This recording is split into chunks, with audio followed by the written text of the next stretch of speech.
శ్రీ షిరిడి సాయిబాబా జ్యోతిష్యాలయం మీకు ఎటువంటి సమస్యలున్నా జ్యోతిష్యం చెప్పబడును. ప్రేమ పూజ, భార్యాభర్తల పూజ, కుటుంబం పూజ, పెళ్లి, వ్యాపారం పూజ, సంతానం లేకపోవడం, నమ్మిన వారు రాకపోవడం, అనుకున్న పనులు కాకపోవడం, డబ్బు, వ్యవసాయం పూజ, కోర్టు సమస్యలు, స్త్రీ పురుష వశీకరణ పూజ, ఇంకా ఎటువంటి తీరని సమస్యలు ఉన్నా, పర్సనల్ సమస్యలు ఉన్నా జ్యోతిష్యం చెప్పబడును. పూజలు చేయబడును. వాట్సాప్ లేదా ఫోన్ ద్వారా సంప్రదించండి. Phone number 9515466718.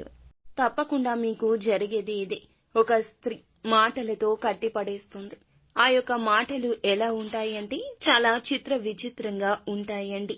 ఏం జరగబోతుంది, ఎటువంటి పరిణామాలు కలగబోతున్నాయి అనే వివరాలు వీడియోలో తెలుసుకుందాము. వీడియో మీకు నచ్చితే తప్పకుండా ఒక చిన్న లైక్ అయితే చేయండి. మీ లైక్ మాకు ఎంతో సపోర్టింగ్ గా ఉంటుంది. ఇక ఆలస్యం లేకుండా వీడియోలోకి వచ్చేద్దాము. ఒక స్త్రీ ఊపిరాడనివ్వకుండా చేస్తుంది, కట్టి పడేస్తుంది. ఒక రకంగా చెప్పాలంటే ఈ రోజంతా విసిగిస్తుంది. కానీ అందువల్ల మీకు కలిగేది నష్టమా, లాభమా, ఏం జరుగుతుంది అనే వివరాలు వీడియోలో తెలుసుకుందాము. ఎక్కడా స్కిప్ చేయకుండా పూర్తిగా చూడండి. అప్పుడే మీకే అంతా బోధపడుతుంది.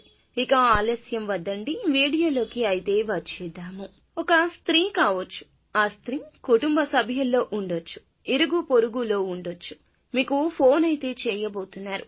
ఫోన్ చేసి మిమ్మల్ని డబ్బులు అడగబోతున్నారు. ఇలా ఫోన్ చేసి డబ్బు గురించి, సాయం గురించి పదే పదే విసిగిస్తారు. ఎన్ని చెప్పినా వినిపించుకోరు. మీ యొక్క పరిస్థితి అర్థం చేసుకోరు. వారి యొక్క కష్టాన్ని పదే పదే తెలియచేస్తారు. తెలియచేయడానికే ఉబలాట పడతారు. ఏం చెప్పినా అర్థం చేసుకోకుండా మిమ్మల్ని విసిగిస్తూనే ఉంటారు. ఒకానొక సమయంలో మీకు కోపం అధికమైపోతుంది. ఒక రకమైన చిరాకు వస్తుంది. ఎందుకు ఇలా చేస్తున్నారంటూ గొడవకు కూడా దిగుతారు. ఈ యొక్క రోజున ఇలా అడగడం మీకు అస్సలు నచ్చదు. అడగడం మాత్రమే కాకుండా మీరు ఇచ్చే పరిస్థితులు కూడా బలవంతంగా క్రియేట్ చేయొచ్చు. మానసికంగా ఏదైనా బ్లాక్ మెయిల్ చేయొచ్చు.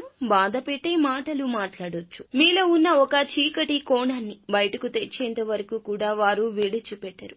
ఇక ఆ స్త్రీ మీకు వారికి ఏదైనా గొడవ జరగడం, గొడవ గురించి చెప్పడం, మిమ్మల్ని మీ యొక్క కుటుంబాన్ని వెడగొట్టేలా, చెడగొట్టేలా మాటలు మాట్లాడడం కావచ్చు. మీరు వారికి సపోర్ట్ చేయాలి అనే ఉద్దేశ్యంతో ఒక సమస్యలో మీరు చిక్కుకుంటారు. జాగ్రత్త, ఎవరితో కూడా వారి మాట విని గొడవ పెట్టుకోవద్దు. ఎందుకంటే ఒకరికి సహాయం చేయడం మంచిదే కానీ వారికి చేసే సాయం వల్ల ప్రమాదాలు, సమస్యలు కొని తెచ్చుకోకూడదు కదా.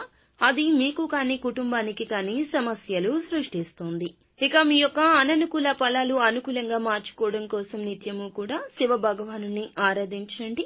అలాగే శని దేవుని స్తోత్రాన్ని పఠించుకోండి. అంతా మంచి జరుగుతుంది.